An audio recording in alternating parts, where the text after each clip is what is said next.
ప్రకాశం జిల్లాలో జనసేన పార్టీకి వేర విధేయుడిగా ఉంటూ పార్టీ అధినేత ఉప ముఖ్యమంత్రి పవన్ కళ్యాణ్ ప్రధాన అనుచరుడిగా ముద్ర వేసుకున్న షేక్ రియాజ్ను Ongole urban development authority chairman పదవి వరించింది.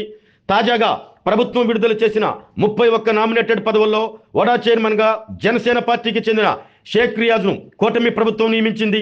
జనసేన పార్టీ ఆవిర్భావం నుంచి పార్టీలో క్రియాశీలకంగా పనిచేస్తూ జిల్లాలో జనసేన పార్టీ బలోపేతానికి ఎనలేని కృషి చేస్తూ ఇటీవలే జరిగిన 2024 సార్వత్రిక ఎన్నికల్లో జిల్లాలో కూటమి గెలుపు కోసం ఆయన అహర్నిశలు పనిచేశారు.